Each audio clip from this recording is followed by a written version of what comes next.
No question. But I have to make the LeBron argument. Well, I would say this, and maybe this kills the argument, but there's no question LeBron James is the better athlete. But who do you want on your team? Michael Jordan. I also think that while Jordan may have had more of the killer instinct, LeBron is just as effective, even without that killer instinct to score, in controlling a playoff game, right? I think he's the better basketball player. Without a doubt. Wow. Without a doubt. He's a more well-rounded ball player. You know, they both killer defense. Now I got to flip over to Jordan. Jordan had a year where, man, he put up that 8.7 assists a game, and he was grabbing rebounds, and he did it, scored like 32. Yeah, 32 a game. Yeah. And that's why I would take Jordan, because I think it's very close. I think at the end of the day, LeBron is a little bit better at basketball. He's certainly a bigger guy. Yes, that I will agree. But like physically, he is just more imposing. But he's got that sort of, you know, he's been heralded as the best basketball player since he was a kid. And so he's got this little brattishness in him that I think someone like Jordan would just eat alive. Exactly. Yeah. Exactly. The fact is, like, when you get down to like the analytics, the like eye test, the level of competition, like, Jordan's just better. I know. You know? He just you know.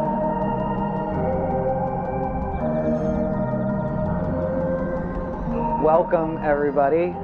We're going to do a text of the matter reader today.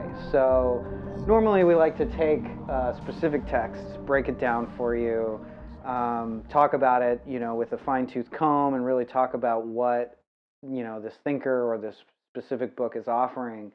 But as we approach Kant's Dialectical chapter, we thought it was maybe necessary to do just an episode on dialectics. What it is, where it comes from, why everyone is always talking about it, but never seems to know what it is. Yeah. That's the way especially for me, like I'm of an art historical background, so it's always, you know, the dialectics of, you know, sculpture, and you're like, which can be done, but is not what is being done. You look, both of us having gone to art school, to the same art school, can attest that there are 10 million artist statements that use the word dialectical among I cannot roll my eyes hard enough. among a million other words, and there never seems to be a sense of exactly what it is that they mean. And I think that's primarily because, one, the contemporary books that use dialectics are complex, but also that the dialectic is a heterogeneous thing. Right. That it hasn't always been one thing, that it has developed over time and has occurred in many different contexts. Yeah, and so for all of you out there, spoiler alert, you will be a little disappointed because never at any point in this whole episode are we really going to give you this beautifully concise, well-packaged definition of dialectics, because a fundamental part of the dialectical process is this sort of element of synthesizing discoveries you've made or contradictions you've identified, which then changes the concepts which you were originally trying to define or talk about. And so really one of the most fundamental basic parts of the dialectic is that it is always moving, right? It's never something that you can pin down and say, here it is. Because as part of the dialectical process, as we'll see, as soon as you do that, you've created a new dialectic that you're now working through. Absolutely. And I would say, in addition to that, that the dialectic, even in its earliest form, during this period that Jaspers called the Axial Age, which was 800 BCE to 300 BCE, that you see popping up in places with no relation to each other intellectually, similar traditions of dealing with contradiction, with ambivalence, with change, with flux, with cycles, right? That we can identify continuous and discontinuous forms of thought that can all be called dialectical. Yes, yeah, absolutely. And that a fundamental part of this process is sort of what we're doing, right? There, even when it's a single person writing a monograph or a treatise or something, that there is this element of dialogue, right? And so you hear it in the word dialectic, dialogue, but that there's this openness towards refining an idea, yes, and accepting critiques of an idea in order to refine that thought more and better and more succinctly, more concisely, more accurately. Which is probably, we might as well just start at the beginning then in that sense. Yeah, because I think dialogue is the best place to start. It is, and it's obviously where whether it's philosophic or theological or even scientific, where all of this starts. It starts with people talking about phenomena that they are experiencing that are not so concretely defined. Yeah, or dealt with even, yeah. Right?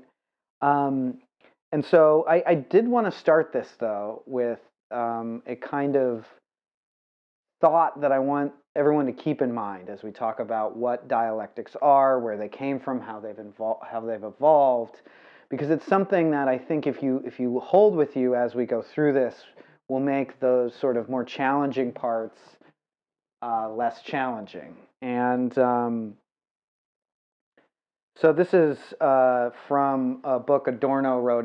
He didn't write it, actually. It's just a collection of lectures he gave on, it's like an introduction to dialectics. But I thought this was a great way of sort of placing the dialectics in a place that is consistent throughout history. And he says, because the thing when people talk about dialectics is always this contradiction. And it's like, well, what is this contradiction? Where does it live? Where is it coming from?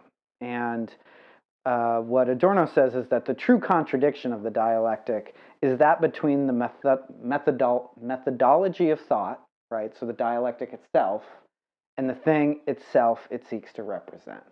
And so what you'll find here and what dialectics, even in this very early stage that we're about to go into, is always dealing with is how the truth is kind of this slippery fish that is particularly in using words, but in using thought to try and make sense of, is this ever elusive thing. And as soon as you think you've got it pinned down and figured out, something comes to the surface that makes you lose your grip all over again.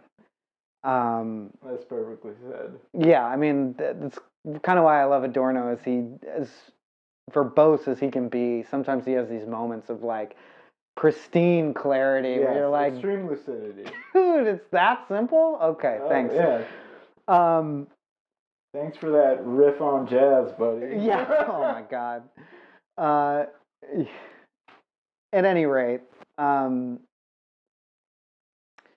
so probably the best place to start. I mean, in the Western tradition, the dialectics is always rooted in the Greek historical tradition. Yes. We will find that is something shared throughout different Chinese thoughts as well as Indian school philosophy. But considering we're doing this in preparation for this next episode on Kant, we'll start with the Greeks as just a place to begin.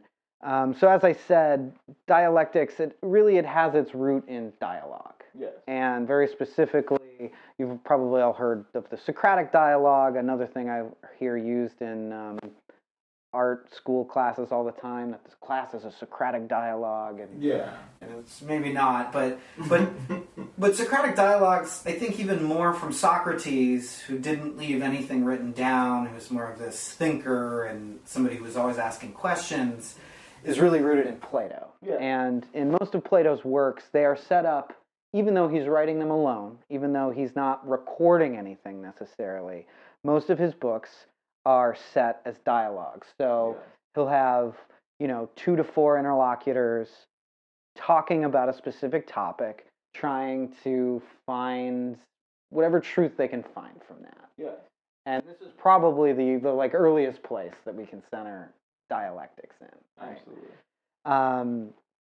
I think most specifically, you'll usually hear Plato's work Gorgias, which Socrates is talking to Gorgias, who's a sophist, who's a school of Greek thought that was more interested in the rhetoric behind persuasion and in basically winning an argument. And as a kind of kernel of the start of dialectics, what Plato does here is sort of identifies that in order for rhetoric to be an art, in order for dialogue or dialectics to be this thing, is that everyone kind of has to be on the same team, ready to set down beliefs that they have that may not be true or are proven true by dialogue, in order to, find a more concise and insightful form of whatever is being spoken about. That the practice of speaking through with an interlocutor, as you said,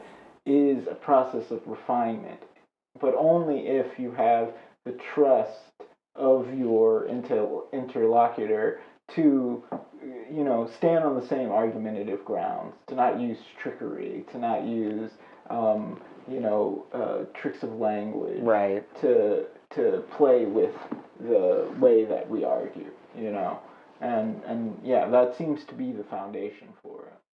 Yeah, I mean, absolutely, and and it comes for this search where it's we are presented especially in a philosophical setting with these either contradictions or obstacles that we seem to can't get around, and so the idea is by exposing these ideas, these concepts to critique, that perhaps that through their kind of immanent critique, by critiquing something from what it is and what it is analytically giving us, that we can find a breakthrough to these contradictions, that we can somehow find a path through.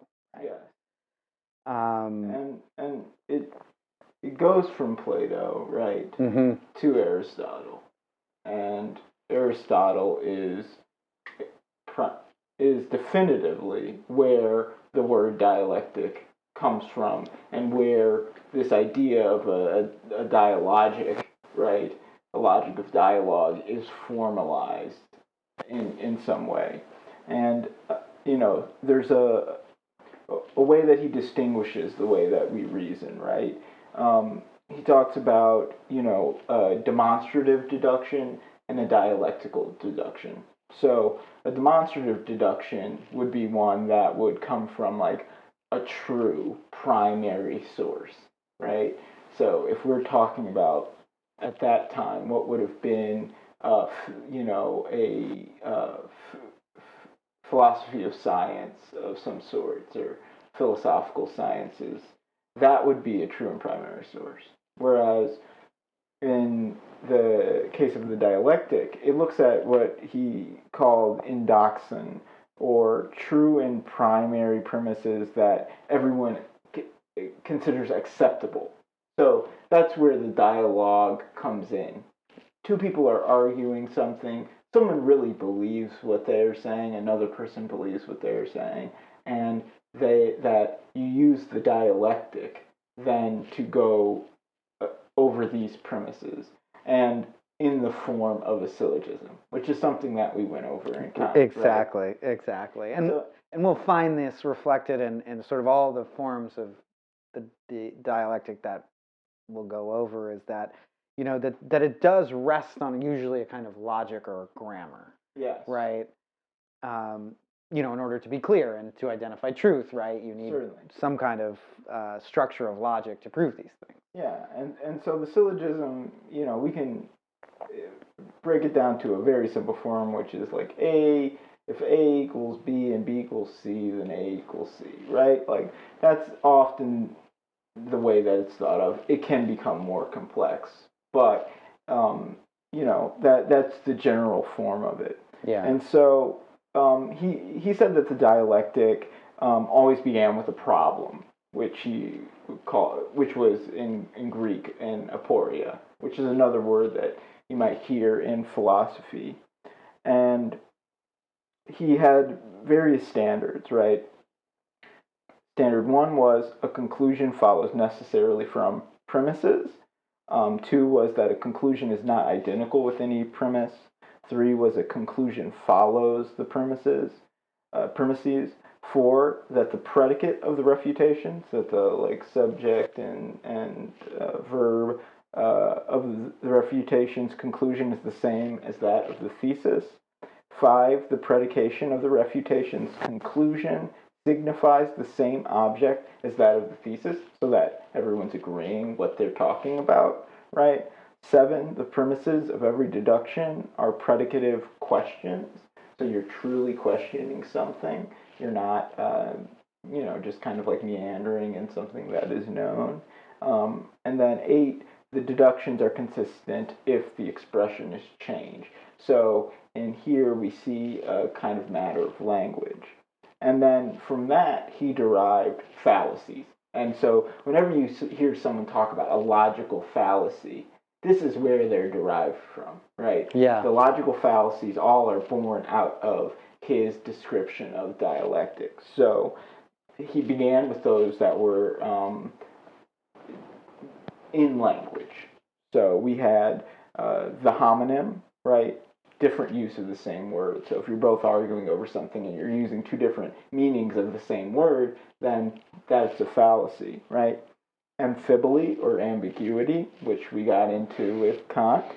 Combination, composition, division, accent, and form of expression. And then he had fallacies independent of language, such as accident, consequent, ignorance of rules of logic, not disproving what is actually asserted, begging the question, non-cause as cause, and many questions, right? Right. So, if you're over questioning your interlocutor, right, you are kind of muddying the waters. Again, getting back to this kind of conjoined, caring sort of understanding of the process of trying to attain truth through this dialectical process. Yeah, I don't know if you've seen them, but someone years ago made a bunch of memes with, I think it's Ed Hockley's, but one of the NFL referees, and each one is another one of Aristotle's logical fallacies. And the reason I love it is because that's exactly what Aristotle's trying to do here, right? Like, if our method for trying to establish and discover truth is a dialogue, is a kind of argument, we'll say, what he's trying to do is, just like in football, if there's a set of rules that all participants are following, then what you can do is eliminate this kind of sophistry, right? Because Yes. Aristotle in his day is still trying to get away from this persuasiveness of winning an argument out of charisma or out of trickery, right? Yes. And that if we're trying to do true metaphysics or true philosophy, then what we're actually after is the truth, is something that's objective. And so how do you find these things, right? And so he's trying to create this structure, right? Like rules that you can be penalized for, in order to keep everybody kind of on the same team. And you'll notice in the examples you gave, where it's something as simple as the refutation, the predicate of the refutation must be the thesis. Yeah. And that's a very long-winded way of saying that the refutation must still be referring to the original thesis that it's critiquing. And so that in a dialectic, and this is something you'll find in, I think, everything we're really going to talk about, is the critique is coming from the concept. Yes. It is not coming from outside the concept. It is coming from something analytically found in whatever it is that you are debating. And this is really important and will become much more important later on as the idea progresses. But I think it's something that's fundamentally true to this the whole time, and something that's very important in really understanding what the dialectical process is that you're using a concept and everything that it represents and can tell you about itself to refine that concept, to better understand your world. Yes. Stay on topic. use the same word that I'm using. Right, yeah. Don't be divisive or argumentative, right? Don't begs the question, as is a phrase that we still use today, right? These are just like simple rhetorical rules for kind of setting a groundwork for how two people are able to, or more than two people, a group of people, are able to refine a problem that is based on what we see out there. Claim that an apple is red, right? And you go from there. Well, if somebody is just going to say the apple is blue, and will not break from that, then, beyond that just being a negation, right? If the premise is just totally absurd based on what the meaning of the word blue is, then you cannot have a conversation with them, and the dialectic ends. Right. There's no way to truth.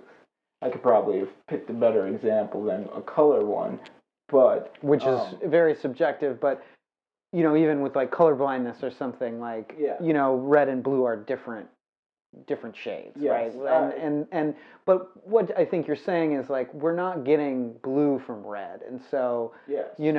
Someone holding hard and fast to this claim that the apple is blue is kind of introducing a concept that's not coming from the apple. Yeah, itself. Or saying that a pear is an apple. Right, exactly. Therefore, the pear is green and the apple is green. Right, that would be someone flouting the rules of the dialectic. And so there's one last interesting part, I think, about Aristotle's dialectic, which is that he saw types of dialectics. And so he saw that there was a didactic dialectic, there was just a plain old dialectic. There was the parastic dialectic, which is like an examinational dialectic. And then his final category was the heuristic dialectic, which is contentious, right? So he saw that as being something that we would use in a scientific debate, right? When something is being contended over, like the reality of, say, nature, geography, or geology rather, or something like that, that we would then use as particularly contentious form where the facts are like extremely solid and the people are kind of have this knowledge behind them. Whereas the parastic or the examinational is more speculative. Those that deduced from premises which are accepted by the answerer and which anyone who claims to possess knowledge of the subject is bound to know. So that's like, intellectuals within a field talking about dialectics or something. Right, yeah. Then when you make some type of argument based on those premises, well, if everybody knows that Aristotle was the first person to use the term dialectic, then, you can assume that within this group and you can use this sort of dialectic. And that's something that that we will see is kind of unique in the dialectical tradition. Yeah, definitely. And one thing before we move on to our next kind of segment here is that I think one thing that's unique specifically to the Greeks and has huge echoes as we look at Western thought with dialectics is, the reason you have Aristotle creating this system of rules and the reason you have Plato sort of embracing this practice of finding a way to eliminate contradiction, eliminate points of contention when you're dealing with a concept, is that both of them thought in this process that it was a way to develop what we call first principles, right? This way that if you could do it enough, because, especially in the way that the Greeks saw it, that if you could, really hone in on a concept to its fundamental core, that these will open up doors to other concepts that are within the concept itself, but that are sort of the base pairs. Yes. And that there was this idea that in a way you could almost find essences. Yeah, essences. And we'll see later, particularly in the medieval period, that they were looking for God this way. Yes. And I think it's very particular to this sort of lineage of dialectics, and which will be an interesting sort of jumping off point as we get to the more contemporary understanding of what dialectics is and what it can do. So that's kind of the basic foundation of the sort of Western understanding of dialectics, but it didn't form there solitarily, right? Yeah. So we see this preceding Greek thought in both China as well as India in forms that, again, as you mentioned, as we know, Aristotle was the first person to really use the term dialectic. So they weren't using this term, but in our understanding of dialectics, it's exactly what they were doing. Yeah. Right. So we would be amiss and idiots if we were to talk about dialectics and not mention the legacies of China and ancient India, as they really came to these dialectical topics far earlier than the Greeks did. Yeah. I mean, you see this as far back as 1000 BC in what I think we're all familiar with, the I Ching. So the I Ching is a book of divination that ancient Chinese society used. And the reason I bring it up, it's been characterized by a modern day scholar, this individual L.W. Shang, as a quote-unquote naive dialectic. And I think that affirmation really holds true. So obviously the I Ching, like I said, it was this book of divination. You would throw sticks or through other methods be able to make decisions about what you should do on the future. But for a second, I want to just linger on the actual name of the book. So I Ching, in its traditional translation, it's called Book of Changes. Sometimes it's called the Classic of Changes. It was identified as the first classic text in China, in ancient China. But the I in I Ching, as far as I understand this from the material I've read, its meaning isn't just changes, but it actually means this sort of three-headed hydra, that it has a meaning of simple, it has a meaning of changing, but it also has a meaning of constant.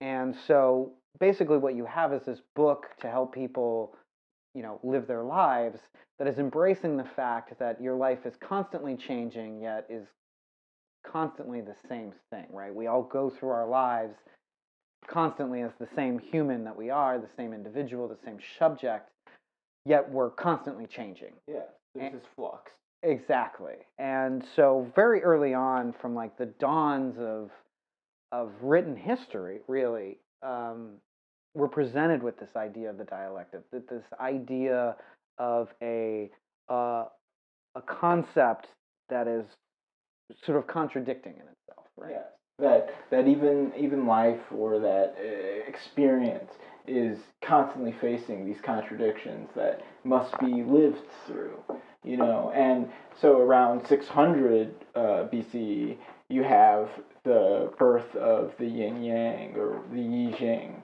right? And so the Yi Jing, yin and yang can mean, originally meant like sunrise or sunshine and lack of sunshine, but the presence and lack of, right?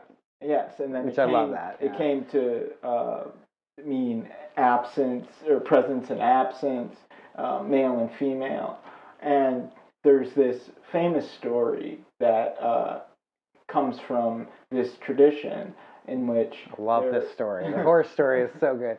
There is an old man, right? And the old man, he has a horse, and then he loses his horse. So that is a negative thing, right? Definitely bad when you lose your horse. Yes, but the horse comes back with another horse. Win. It's a positive thing. Win. So he has a son ride the horse, and the son gets injured. Negative. Definitely a bad thing. Right. But then they come recruiting for the war, and his son is injured and doesn't have to go to war. So this became a proverb, and I think it defines how the yin yang, which preceded Confucianism and preceded Taoism, which were the orthodox and heterodox spiritual centers of China through this period. And it shows that there was this idea of, like the yin and yang.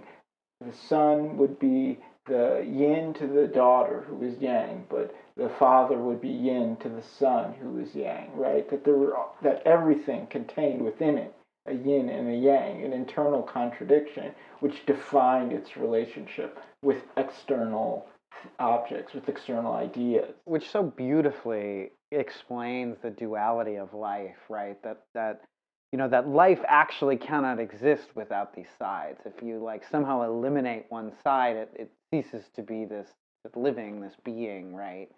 And it so fundamentally explains it so simply. Yes. Which is why it's, I think, such a great concept to have with us as we go through this journey on dialectics, because everyone can see, we're all seeing the symbol right now. It's like we almost don't even need to explain it. It's so simple. And you see this as well in the Tao. So Lao Tzu is sort of, the one who they think wrote the Tao Te Ching, which is this. In some ways, it's a religion, but it's not a religion in the sense that we conceive of religion in the West, where it's like there's a God and and he has these rules. Yes. But rather, this sort of life force, the Tao, is this very elusive concept. It's very slippery, and as soon as you've figured out what it is, it's changed by you figuring it out and becomes again something unholdable, unobtainable. And in the book, it's written that Tao gave birth to one gave birth to two, two gave birth to three, and three gave birth to all myriad things. And it's interesting because this is not found in the original versions of this text, but then found later in the sort of Confucius times. But you're starting to see this same kind of yin and yang concept, where a scholar of the Tao Te Ching, writing later in about 1050 AD, sort of equates these concepts or elucidates on these concepts, where one is qi, spirit, two is the yin yang, and three is the synthesis, or he calls it an enriched one. And so already we've got this concept that probably is familiar to you if you're watching a fucking movie on dialectics, of the idea of thesis, antithesis, synthesis, that there is a sort of inherent antagonism into discovering truths, into growth, into becoming, right? Yes.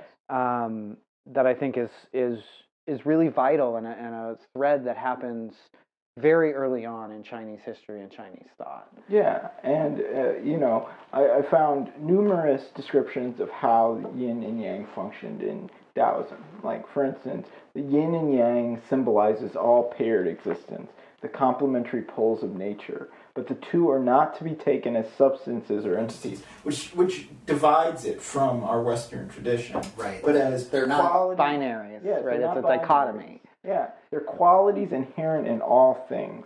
Between them, there is perpetual and reciprocal action and reaction, interdependence and mutation, a fusion of so-called opposites.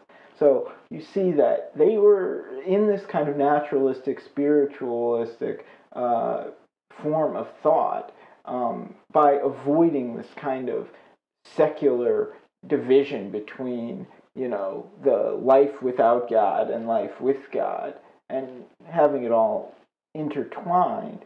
There was an idea of this kind of manifold of individuals forming the whole, right? Yeah. And while that, speaks to Spinoza, who was also a great influence on the dialecticians, so many of the idealists, it speaks directly to the way that dialectics was developed, 1,000+ years afterward. Yeah, and I think you see this embrace of contradiction in a lot of Indian thought too.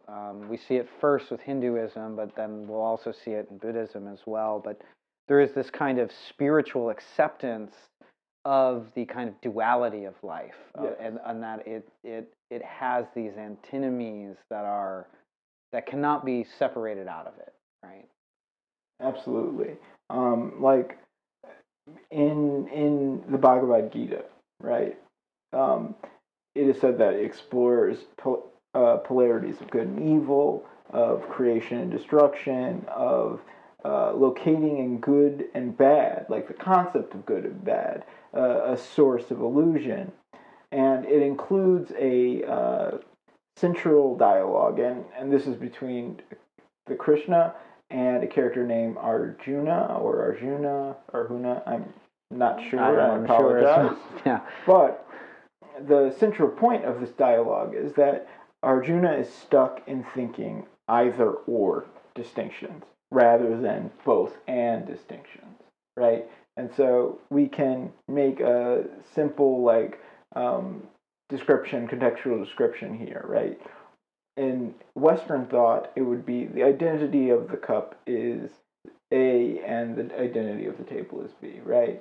But with this both and, it would be that the cup is both itself and it is the cup that sits on the table, right? It is being held up by the table. The table is both itself and it is that which holds up the cup, right? There's this reciprocal relationship, right? And later in the Vaisanika Sutra, it is said that they held that both the phenomenal and the supersensual world exist objectively, but that the latter one could only be considered from a dualist position, the former from a materialist. So the phenomenal is material, the supersensual is something that is outside of that materialist understanding, and that this led to their own distinct theory of atoms and of dynamic change. And so you see within this kind of theorizing something similar to what Kant did. Yeah, right? exactly. To the nominal. And I think you will see that as well in some of Buddhist thought. Yeah, I mean, and that's exactly what I was thinking, because what you're explaining really is what we have just recently talked about with Kant, with phenomena and noumena, that there is a phenomenal world that we experience, but there's also this noumena world that we don't really quite have access to. We can't really know about it. And in a similar way, in the Buddhist school called the Middle Way, which was founded by an individual named Nagarjuna in the 2nd century AD. And I've heard that he's also been referred to as the second Buddha. He's like a very important figure in Buddhism. And you can see that in a lot of his thoughts. Specifically, he had one called the Two Truths Doctrine, which basically explicated that there's a conventional truth. There's the conventional truth that we have. For instance, an example that he uses is that, what we call a chariot is actually just a bunch of parts that make up the chariot. And so really, the chariot is nothing, right? There is no chariot. Yeah. But conventionally, there's a chariot. If you say chariot, I say chariot. I can see it. But then there's conventional truth versus how things actually are. And that specifically for him, this was part of his process in, that the only way that you could achieve the highest sense of nirvana, that you could gain enlightenment, is understanding that there were these two kinds of truth, and that the profound point in the teaching of Buddha is that there is this sort of unobtainable realm that we're working through. That, and I think in a lot of ways, some of Hinduism does this as well, where it really takes the dialectic and embraces the materiality of it. That it comes about being about your lived life. So the Middle Way, in which he was the leader of that school, is kind of known for its like dialectical approach to Buddhism, to enlightenment, which is, it's not extreme asceticism like Mahatma Gandhi tried originally. He was this king, and he realizes that all this material wealth wasn't good for his spirit, and so he lives off of whatever food people give him. He's always praying and living this extreme ascetic life, and so it's not a path to enlightenment that embraces that, but it also eschews sort of overwrought sensualness. Yeah. It's not, you're still not going to embrace The kind of hedonism. exactly, and so even in his like most fundamental thoughts on Buddhism itself is this sort of dichotomous, this dialectical way of approaching how to live your life. Yeah, and similarly to that, the last thing I can say that I learned in our research about Hindu dialectics was that they thought of the syllogism in a completely distinct way from the way that we do in the Western tradition. That it wasn't a difference between two opposing propositions, but rather it was a difference between two meaningful propositions that could be complex, right? So it formed a means of solving day-to-day problems between, say, two claimants, right, over property or over a wrongdoing, right? And extends in ways past the dialectical thinking that Aristotle did.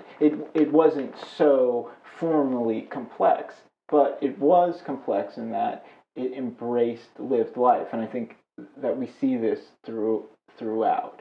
And further on, when we talk about Muslim dialectics, again, I see a similarity in the way that they interpreted dialectics to have this juridical function that would aid people in life and in decision making that was different than just this purely philosophical goal of surmising truth. Absolutely. Well, I guess that brings us to kind of the more Muslim Christian foundations of all this. So, do we want to take that up now? Yeah, let's do it. All right. So, in this next segment, we're approaching now the Muslim world is going to take up kind of the idea of dialectics and really do most of the philosophical lifting in this period of time. And so we're looking at, kind of fall of Rome up until the Renaissance is kind of the time period we're talking. And I thought maybe a handy way to start, we've had this long discussion about dialectics, and like I said before, sorry, you're not going to get a neat description of it. But at this time, what people understood of when they heard the term dialectics, I'll give you a quick definition from Diogenes Laertius, who he was basically like a biographer for the philosophers. Yes. And so in his book, Lives of Eminent Philosophers, he describes dialectic as such. Dialectic is the art of discourse by which we either refute or establish some propositions by means of question and answer on the part of the interlocutors. So we still have a very basic definition, and the only reason I bring this up is we had, I think, some really interesting points and facets brought in from Chinese and Indian thinkers and Buddhist thinkers that won't wholly apply to us yet. No. In this moment of history, because they're still looking at much as a dialogue. Yeah, right? and I would say what is really fascinating and what is counterintuitive, maybe not to us, but maybe to some people out there who have a particular perspective of the Muslim world, insofar that it's so different from the Western world. But at this time, which would be roughly slightly before and occurring beside the medieval age of Europe, the religious spirit and the philosophical spirits were very similar, right? And so the first translations of Aristotle were in Persia. Mm-hmm. So it was Caliph al-Mahdi in 782 CE, who ordered a translation of Aristotle's book, Topics, right? And the purpose of doing this was for apologetics. It was so that Muslim scholars could argue vigorously against heterodox opinions in society. So in that regard, it somewhat moves away from the original function of the dialectic. Certainly, it is trying to attain truth, but this truth is predominantly a religious truth, right? But also developed a juridical sense. That is, a sense of how the dialectic could be used in law, right? And what they called the dialectic was the Jadal, right? And so what would happen is they set up their own specific rules for how the dialectic should be done. And it included that you would have one claimant and another arrive to you, and that you would, instead of going over, say, all of the distinct rules of rhetoric and of language that Aristotle had, you would instead measure the evidence. Is the evidence of the thesis meaningful? Is the evidence of the counterclaim meaningful? And so on. And through that, they would try to reach a practical truth that could be applied in law. So you have the dialectics used in one sense, where it is to sustain the belief in Allah, but at the same time, you had a functional use, which was how can we solve problems of law? And these were also solved in a religious sense, but at the same time, it was for people, as we saw in Asia. Right, and I think this elucidates the practical potential of the dialectic, right? So,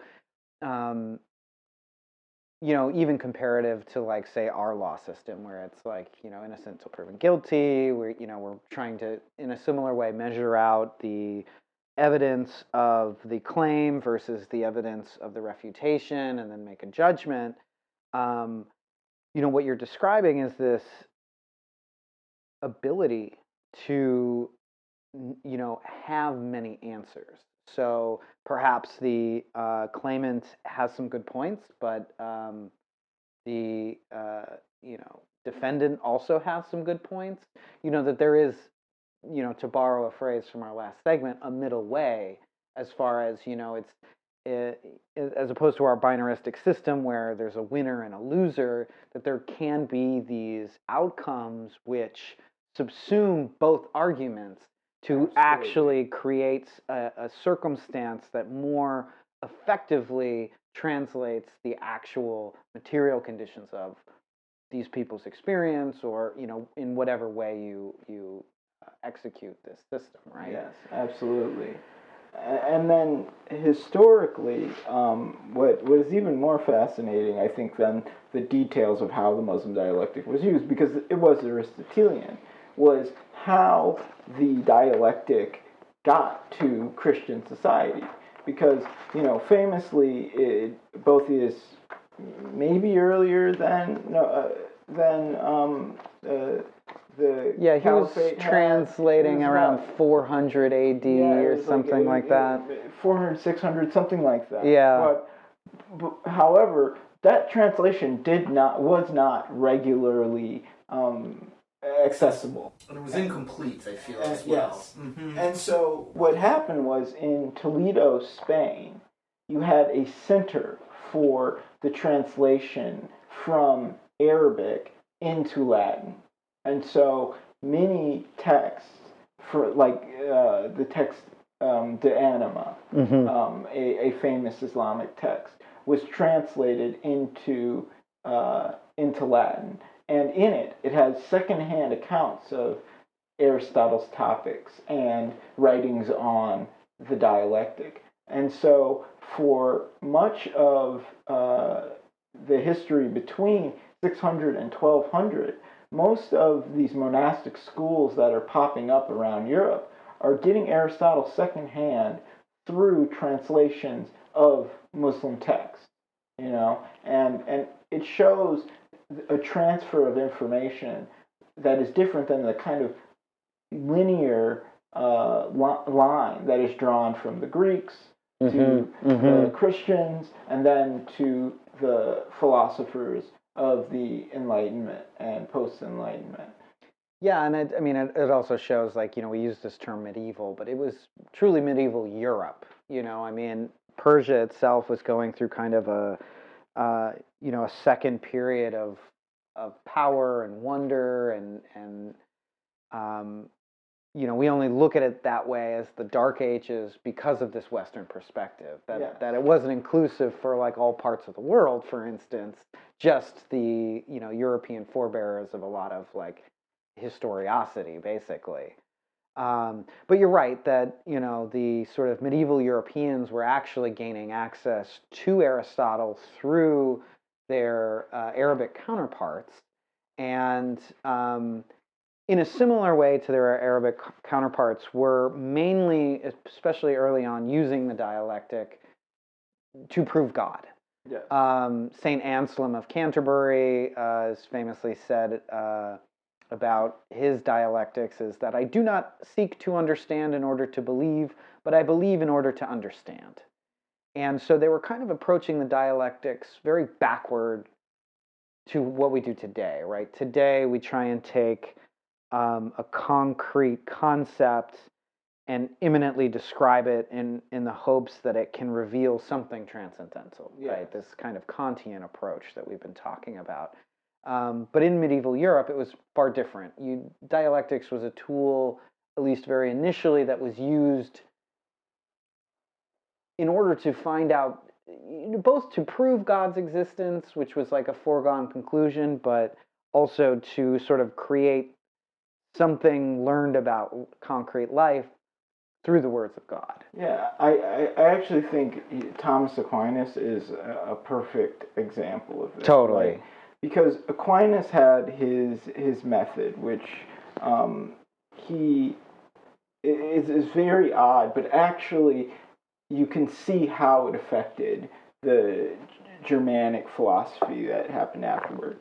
Because instead of beginning with just a positive proposition about what he believed, he would begin with 3 negative judgments that he meant to disprove. So he would, for instance, talk about the use of metaphor in Scripture, right? And he argues that metaphor is limited to poetry, that metaphor obscures truth, that if metaphor is to be used, it should reference those things that are closest to the divine, like stars, rather than like the human body, right?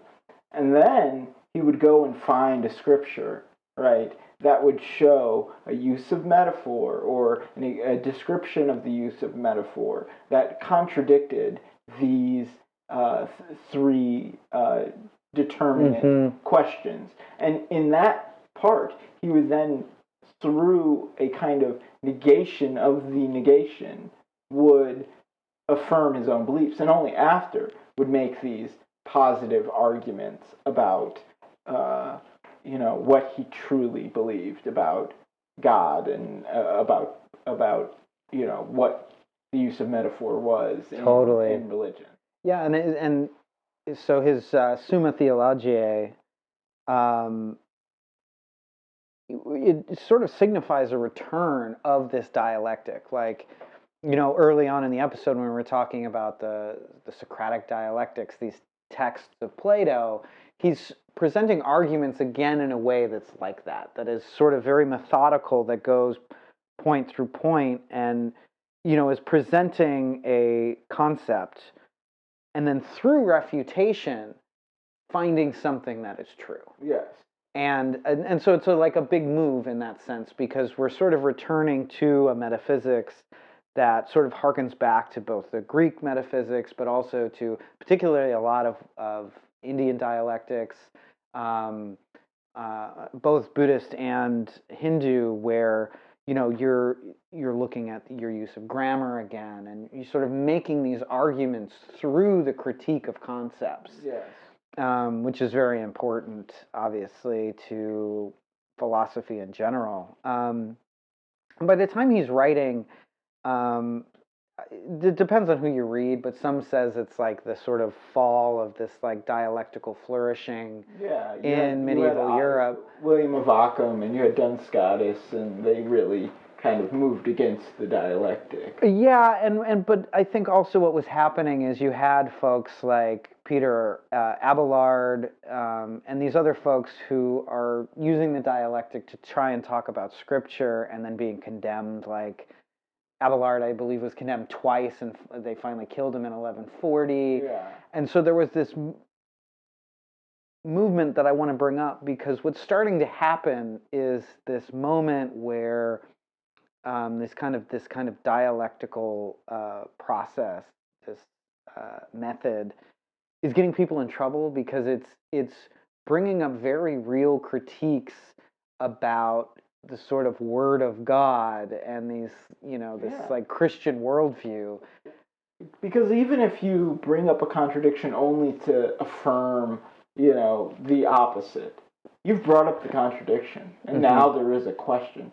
And that is not going to disappear, And even in Kant's Dialectics, that is particularly what he says about transcendental illusion. It's not going to disappear once you solve it, right? The transcendent illusion is something that still stays after its solution has been found. And that's a truth you see here, that you cannot dissolve this problem of the contradiction that's driven by Peter Abelard or whomever who wrote these questions about, can God change the past? Right. And then makes an argument against that. No, we cannot change the past.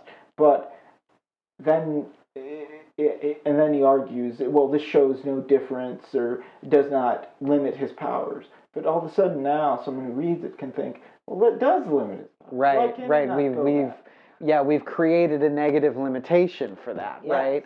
And I guess this is an easy way to get to Kant, because and then what do we have Kant saying, right? And at Kant, when he starts his critique of pure reason, he sets out right away, and Kant is a fundamentally religious person. There's probably not a conscious thing of doubt in him, or at least that he shared with anybody. But he says right away, he says, I am setting out this system, this epistemological system of metaphysics, but I think from what I'm learning from this, that I can say nothing about God. Yes. And so don't ask me about it, because I won't say anything about it. I'm not here trying to prove God's existence. God exists. And he gives this little reason later on. But we're coming to this thing because you can only integrate contradictions. You can't disintegrate them, like you were saying. Yes. You cannot dissolve them. And so you carry them with you. And so Kant is kind of this transition point in the dialectic, shall we say. And for Kant, his dialectic was absolutely new, but as with all new things, there is no way, and this is a very dialectical statement, to take them away from the past, from the concepts that compose these new ideas, right? Because, as we explained when we were talking about the transcendental analytic with Kant, the point is to define kind of the limits and the pure knowledge that can be derived from the empirical point of view and the limits of the empirical point of view and what is total about them. Right. So the dialectic, which he talks about early on in the book, is a means of illusion, but also he sees it as a means of dispelling illusion. So he sees two functions for how we can get rid of them. Yeah, and you can hop back to, I think it's our episode 2 on Kant, but he mentions this quote, and I'll just paraphrase it, but he says, to the ancients, the dialectic was nothing but the logic of illusion. He makes this reference to sophism again, of this almost trick to convince people of things that aren't true. but does go on to say that he wants to rescue dialectic. Yes. He sees usefulness in this process because it's essentially the process that he's doing to make his epistemology work, right? Yeah. Is this dialectical process of immanent critique. He's taking things and critiquing what their concepts are to try and either create better concepts or find these pathways that sort of lead us to something higher up the chain in our examination of these concepts and these elucidation of them. And that's what's so fascinating about Kant's dialectic, is because, you have his idea of the transcendent dialectic, which is the dialectic that is reaching out phenomena, but, can't ever get there because they're never really accessible. Mm-hmm. And here he uses transcendent, different from transcendental. He uses it in a more conventional sense of the word. But he also has the immanent dialectic, which is the dialectic that solves these transcendental illusions, right?